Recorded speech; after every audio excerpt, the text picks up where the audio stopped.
disappointed that, we keep putting ourselves in position to win games at the end, 20 yards away, and just unable to find a way to win games like that. And we got to be able to do that. But we're back in here on Sunday. We've had a really good work week. Excited to get back in our home stadium, back in front of our home fans. Got a lot of things going on this weekend. A lot of recruits on campus, honoring Darren McFadden and his Hall of Fame for induction. And then obviously honoring the 1969 and 1989 team. So a lot of things going on. Just excited to get back in our home stadium. First up, we have Tom Murphy of the Arkansas Democrat-Gazette. Good morning, Chad. Could you update us a little bit on what the quarterbacks have looked like in practice this week? And if there's a possibility, because it seems that the backups have come in and performed a little better, that you could do some rotating. Tom, everything's a possibility at this point, and that's. I think that they both came out. I know yesterday was a really a competitive day on not just offense; it was defense. It was one of our better days that we've had. So it was great to see the energy level with our players, and then just staying through the process. I think our quarterback that we've got going on right now in practice has been very healthy. And yes, I would be open to the guy that if whoever we play and start, if it doesn't go as planned, to be able to bring the other guy off the bench. I think they both have proven that they're in a comfort level to do that. Okay, in last year's game against Auburn, I think you held them in the low 200s in total yardage. What worked well for you in that game, and is there anything that could apply to this season's game as well? Yeah, well, I think one of the things that we did a really good job of is limiting the big plays, and that really stood out after watching the film. The second thing is we tackled well. We had a great plan of getting them off the field on third down, and we got to do a great job of that. They got incredible amount of speed all over the field. They got depth. And so we're going to have to do a really, really sound job of getting the line correctly defensively. I know Gus and the different shifts and movements and that he likes to do. It's we've got to make sure that we're assignment sound and aligned correctly. Thank you. Mm-hmm. Next is Steve Moulton of WZZN. Hey, Coach, how are you today? I'm doing well. Gus Malzahn said earlier in his press conference earlier this week how often you two communicate and talk throughout the week. So how well do you know Coach Malzahn, Coach? Well, I know Coach and Christy, my wife, we're really good friends. One of my better friends, and just so he and I go way back to the early 2000s. And I know he mentioned about former high school coaches. There just seems to be some kind of kinship for high school coaches that have made very good on the college level and up to the Power 5 level now on the coaching on the collegiate level.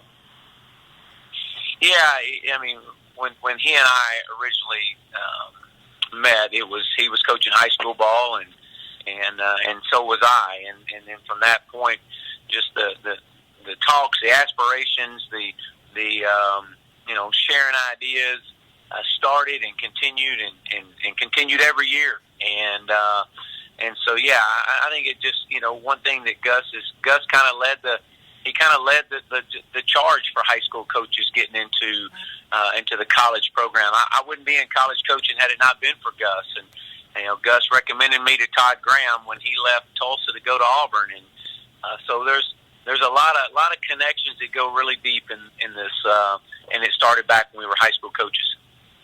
Thank you, Coach. Uh-huh.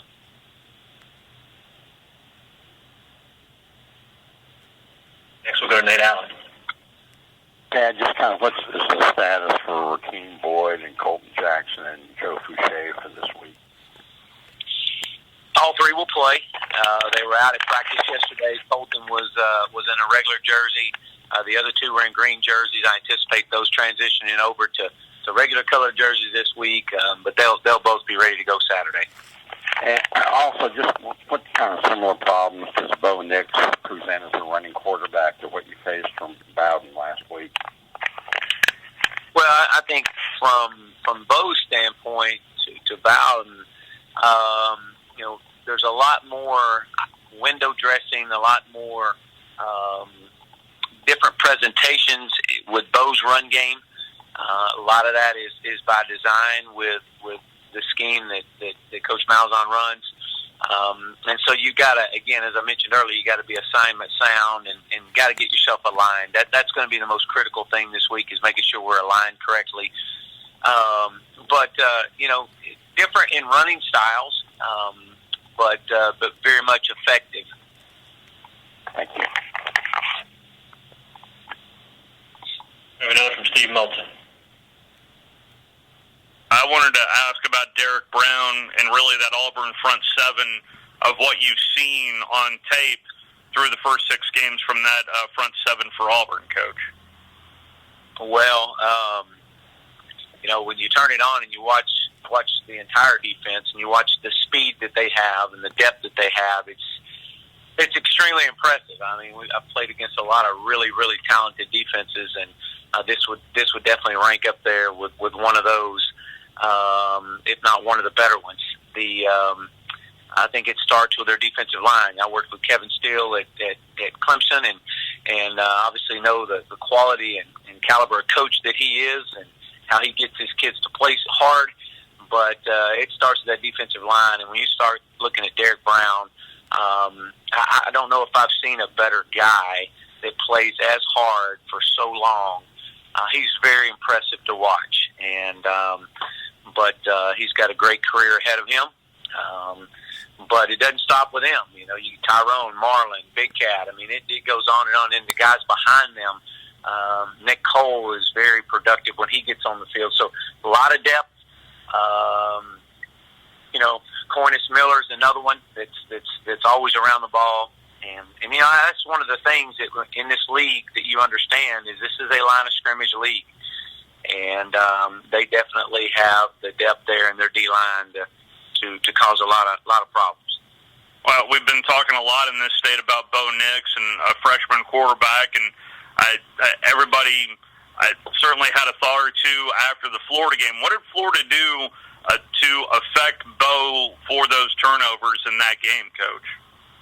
Well, I think, again, I go back to being a line of scrimmage league, and, Florida's defensive front was definitely disruptive at times and put pressure, hurried throws. So that was one of the biggest things behind it. And then they played some really good coverage behind it. And you give Florida credit for the way they played. And I know there's a few throws in there that Bo wished he would have had back. That he had some guys open and he had to get the ball there a little quicker. But, Bo's a phenomenal talent. We knew him when he was in high school. We watched him and followed him. And he's done a great job this year of playing within the system for what Coach Malzahn's asking him to do. Thank you, Coach. Coach, thank you for your time. Thank you. We had a really good off week. We've had a solid week of practice so far. Looking forward to get back on the field, on the road. The SEC is never easy, and we know we're going to get their best. And our guys are looking forward to the game.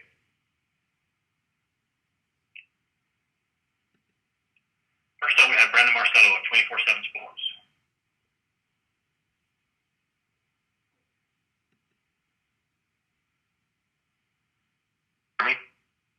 Brandon, are you there?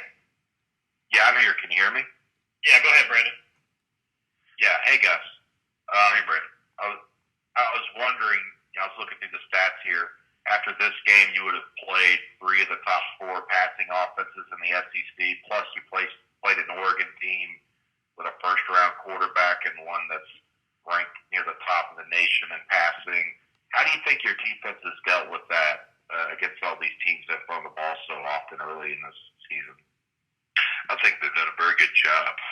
I think we've done a good job of affecting the quarterbacks. And, our defensive backs, I think, have done a very solid job because we have played some very talented quarterbacks, but also some very talented receivers.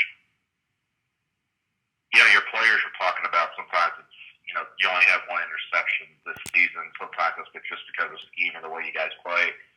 What do you think of that? Why you guys not have more interceptions against these teams that like to throw the ball more? Well, we've been close.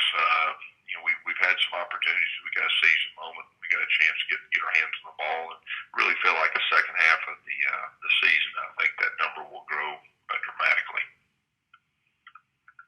Thanks. This is Tom Murphy, the Arkansas Democrat Gazette. Hey, guys. Chad's Hey, Tom. reevaluating the quarter. Hi there. Chad said he's reevaluating the quarterback situation this week. I'm wondering what you've seen out of Ben Hicks and Nick Starkel, and really the fact that the backup has come in and oftentimes performed better in some of the games. Well, I think you're right. I think they got two guys that can get the job done, and they got the luxury of the guys not doing great to bring another guy in. I think you're exactly right that the backups went in and really gave them a spark, and so really our approach is, we're expecting to probably have a chance to see both of them, and that's happened, a few times this year. Last year's game, you guys didn't quite put up a bunch of offensive numbers that you were accustomed to. What was Arkansas doing in that game? You talking about last year? Yeah, last year's game. Yeah, they got after us. They stuffed our run. Did a very good job of eliminating the big play. Kept things in front of them. Like I said, I think they held us to 225 yards, so they flat got after us in a lot of different areas. Had a good scheme, and their players executed it.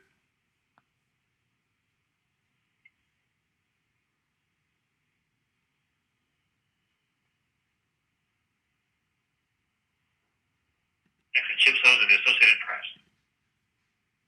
Coach Malzahn, we know that you've had a relationship with Coach Morris dating back to when you guys were high school coaches, and he's kind of been struggling a little bit now. What advice could you give him, to kind of going through a rough patch like this? Well, he's an excellent football coach, and I think the glaring thing that stands out to me is his guys are playing extremely hard, and that's a tribute to him and the staff. And like I said, there is some other teams around the country that lose a game or two, and they don't play hard. And so, he'll hang in there. He'll get the thing turned around. There's no doubt about that. You see them get closer. They could have won the last two games and had opportunities. It's just a matter of time before they, get over that hump. Gus, when you made that transition going from Springdale to Arkansas and then to Tulsa, what was the biggest, part of the transition that, that got you to a comfort level, where you could say to yourself, okay, now I feel like I really am a college, I'm ready for this college thing? Yeah, I think it's getting used to everything outside of the football. That's probably the number one thing looking back. But then when you have success, doing something, and get confirmation, I think that's when really for me that, it clicked.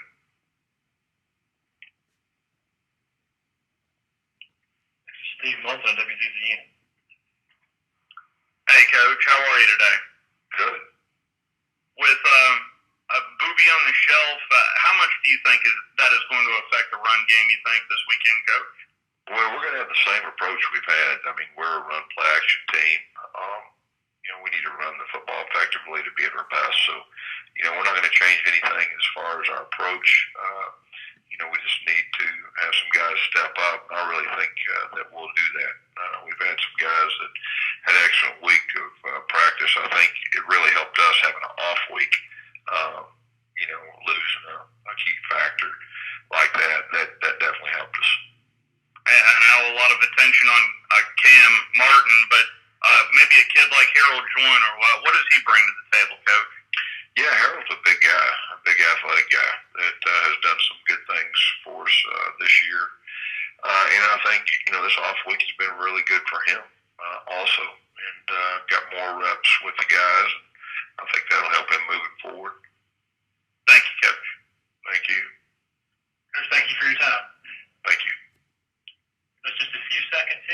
will continue and conclude with SEC Corner football official Steve Shaw.